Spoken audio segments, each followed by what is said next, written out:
Hey, welcome everyone. I'm Dr. Emerald, and this is Painting Wellness with Kat Garcia, and we're gonna do our part 2 of part 4. So about hard conversations and how to be heard.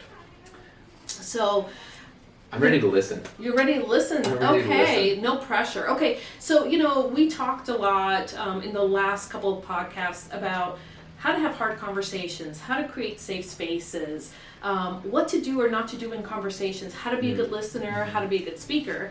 And we said, how do I stay on task, right? And we're having conversations, and I don't know about you, but I know that sometimes we're talking about something and you say something and then, and then we're like, ooh, and we're famous for that. That's our relationship. Yeah, I mean, and we just go down the rabbit holes. And so that's great when it's all fun and games. Mm-hmm. But when we're having a really serious conversation, we want to make sure that we stay on task. And there is a skill, it's a dialectical behavior therapy or DBT skill that is called D.E.A.R. I'm going to pause you. Can you just give us, you said a whole lot of words. And I need you can you just talk sixth grade level so I can understand? Okay, yeah. So, we're cutting all this out, right? So DBT is a type of counseling intervention. All right. Okay? It's dialectical behavior therapy. And dialectical is the opposite of dichotomous, which is black and white, right? Because life is not black and white. Or all or nothing. So this skill is called D.E.A.R. D.E.A.R. Okay? And that is actually an acronym. Okay. So D.E.A.R, the D is for describe. And so basically I want you to think about, I'm presenting a problem to you, and this is what I'm going to follow to present the problem. Okay? Okay. So I'm going to describe the situation. We used a example earlier about football game versus restaurant, and there was a restaurant at the football game. And so it was just the whole thing, and I was upset because you were selfish, and I was trying to talk to you about that. So so if I want to describe that, I want to stay with what happened. We always want to do facts, because when we have opinions, we color things differently. Right?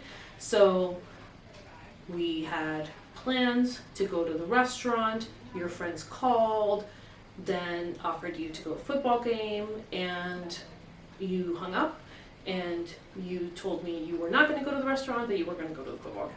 That's just describing the situation. Then the E for D.E.A.R is I'm going to express how I'm feeling. And we have talked about I statements. For those of you just joining us, I statement is when I say exactly how I feel about an event without accusing you, right? So I can say something to the effect of I feel really sad when plans are broken.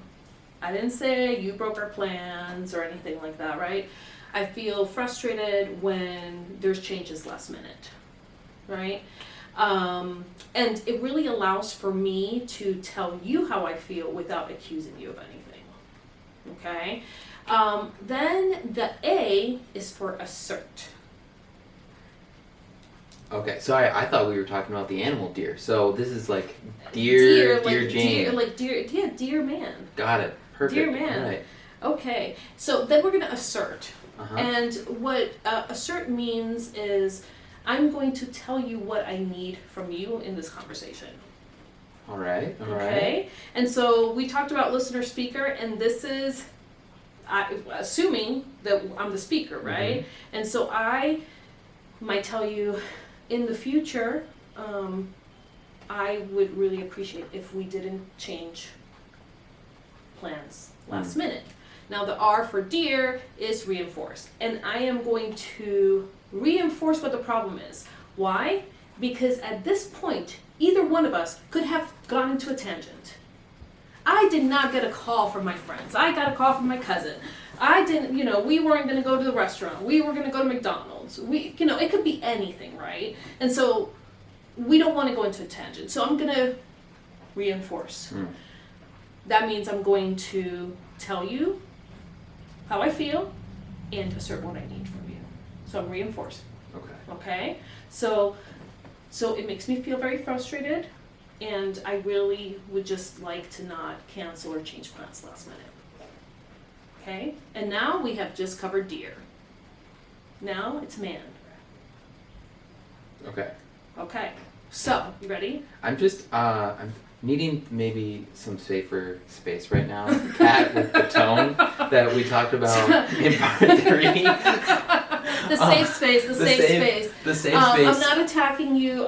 Yes, I am. But I'm reinforcing. Okay. This is a serious conversation. This is very serious, and it's a great skill. So now we're going to do M.A.N. Now, this is actually the most important part of the skill. The M.A.N. part. Okay. That sounds weird, but I mean the M.A.N. The M.A.N. part of Dear Man. The first one is mindfulness. And gosh, we absolutely need to do a podcast on mindfulness because, wow, that is so important. But mindfulness means that I am going to make sure that I am in topic. So, I am not going to go down the rabbit hole. I'm going to remain present. I like it. Yes. I am going to make sure that I continue talking about the restaurant and continue talking about football. Not how much I don't like your friend that called, or how you always do this, or that you never take me to a restaurant.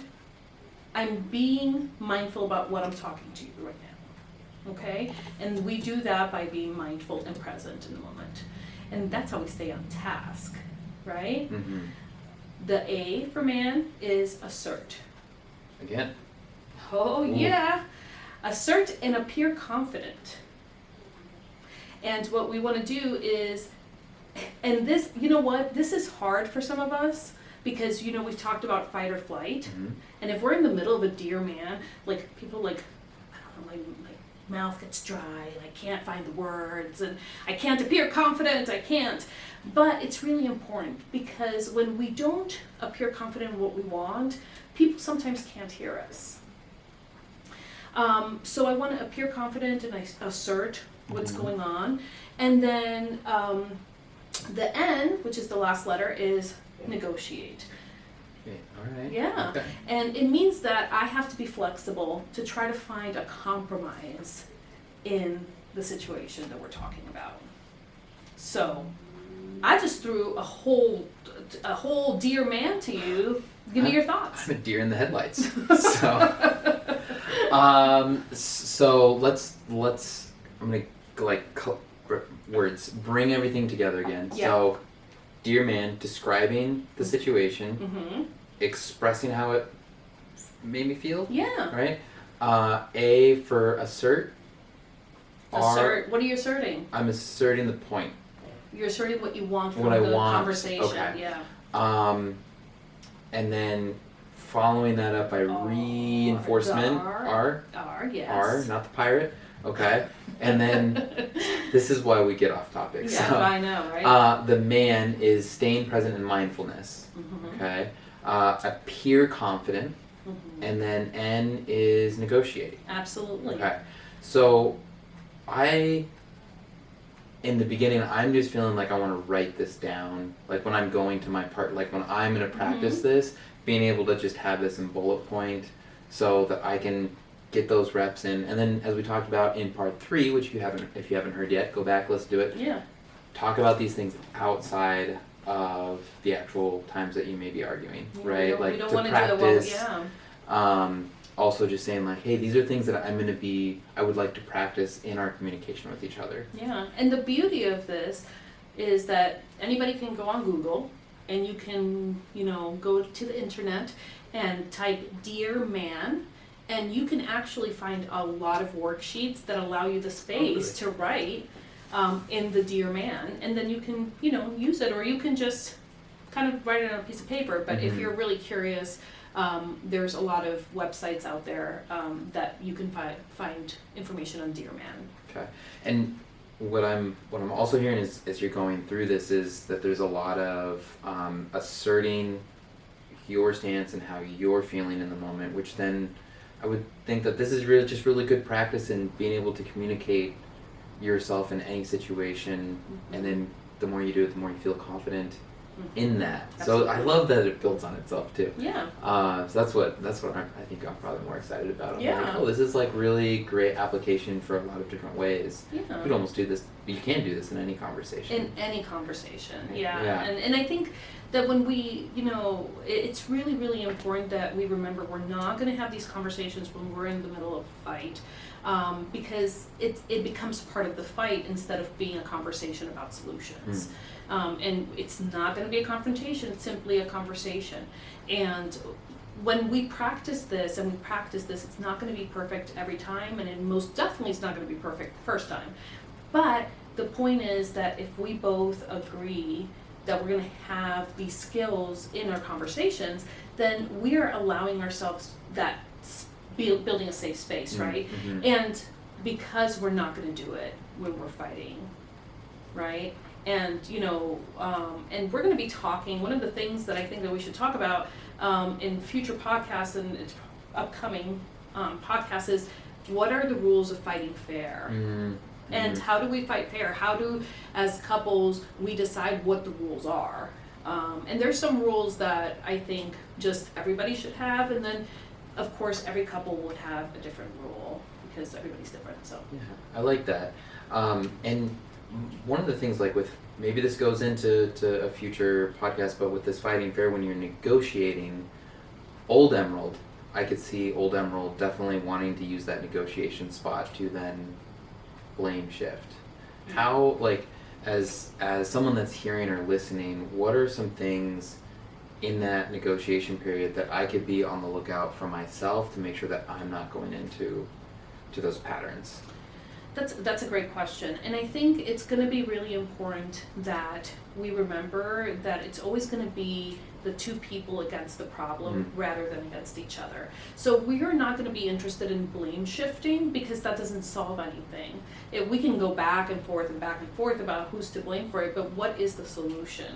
And so if we remember to be mindful, like that, the mindfulness part, we're not going to have space for that, because we're going to be mindful to remain on what the topic is, which is this, let's solve this, rather than the tit for tat kind of thing that we talked about previously, like, oh, well, you did this, and that's why I do what I do.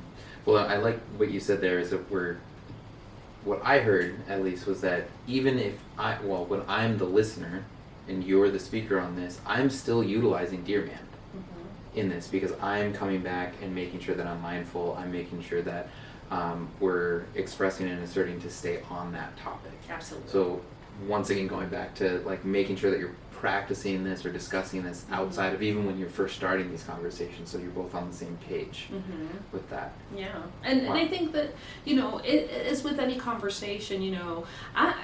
One thing that I used to, when I worked in the corporate world, that they would say was like, we need to meet. Dun dun dun. We need to meet. Those are like, or we need to talk. Tell me now. No, we're gonna meet at 3 p.m. on Tuesday, and you're like, what? So we don't want to do that with our partners. It's not meant to be like the scare tactic, and we want to make sure that we're really upfront about the conversation topic. Like, let's talk about this event. I want to talk to you about the football game. Can we talk about that, rather than like, we need to talk. It's, nobody wants to hear that, because even the most unanxious person would get anxious with that. You know what I'm talking about. I see you.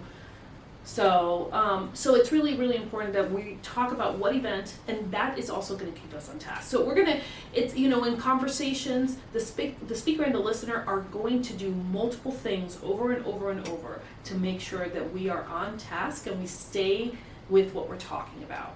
And that is going to reduce tons of miscommunication, because we're not going to have space for that. Yeah. Right? I love it. I think this is a great tool. I'm going to be practicing this. I'm probably going to practice this with you too, because we get off topic. Actually, that's one of the things I love about conversating with you though, so maybe not. We'll just practice it outside of that. If I have to fight with you, we'll try it. Okay? Okay. I feel like you have an unfair advantage on that one, but that's why you choose your battles. So, all right, let's gather everything up, and we're gonna go through and we're gonna kind of put the pinpoints on this. So, dear man, we're gonna be describing the issue. Mm-hmm. We're going to express what that issue is. We're going to assert We're going to express what your feelings are. Sorry, excuse me. I'm going to express what my feelings are. I'm going to assert once again, like how that made me feel, right? And then reinforce that. So it's really the first that I'm imagining that the dear portion is really honing in. This is the issue. Absolutely. Or this is what I would like to talk about, and this is how it's making me feel. Okay. Going into the second portion is being mindful and being present within that. Once again, we're wanting to appear confident. So if there's a worksheet that you want to pull from the internet, we can add, I'll ask you like some links of maybe your top couple that you really like. And then, dear man, we're going to negotiate That's right. with where this is going to be heading and going. And both partners can utilize the Dear Man acronym and technique as they're going in. Once again, we want to use this outside of the actual argument. So it's not part of the argument. It's not part of it. It's part of the because solution. It's a conversation. Not a confrontation. Not a confrontation. Any other things that I may have missed out there that you want to just pick up and put in the basket? Well, when we were talking about this earlier, one of the questions, you had a really interesting question. Do you remember what it was? That's all day long. Interesting questions come from me. I know, all the time. I think one of them that you're probably asking me about is, what if one partner is more likely to be willing to get into these conversations, but the other partner is less likely to do that. And so I could see that creating some other issues where either let's say it's me that I'm tending to be the one that's not approaching these. I could feel like I'm either getting nagged at all the time, or like, why can't we just enjoy the game? Or why can't we just enjoy, you said you wanted to go to the restaurant, and now why are we talking about... I need to talk about the football game at the restaurant.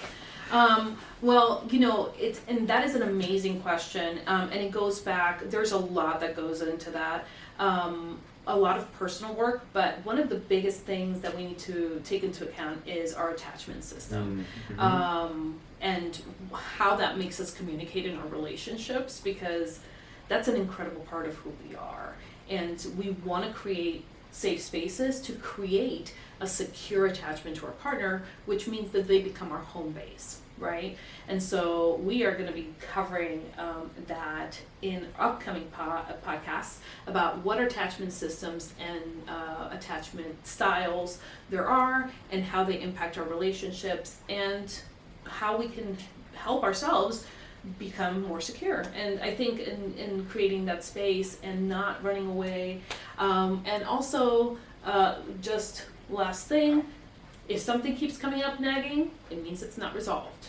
So okay, so if I'm the listener, I'm just like clarifying that point. If I am listening and I'm hearing my partner continuing to bring up something, even if I'm like, why are we talking about this right now? That's a good hint for me that, hey, we can utilize the Dear Man exercise to really resolve this, and then make sure that we're on the same page of these issues. And then also it gives us some feedback of, like, if we're not wanting to have these conversations, maybe that's a clue that, like, of our attachment style. I don't know if I'd like to say it's good or bad. Like, there's no good or bad. It's just different, right? It just is. Just is. But I'm ready to jump in and learn more about that with you in following episodes. Awesome. So, perfect. Thank you for joining Painting Wellness, and we'll see you next time. See you later.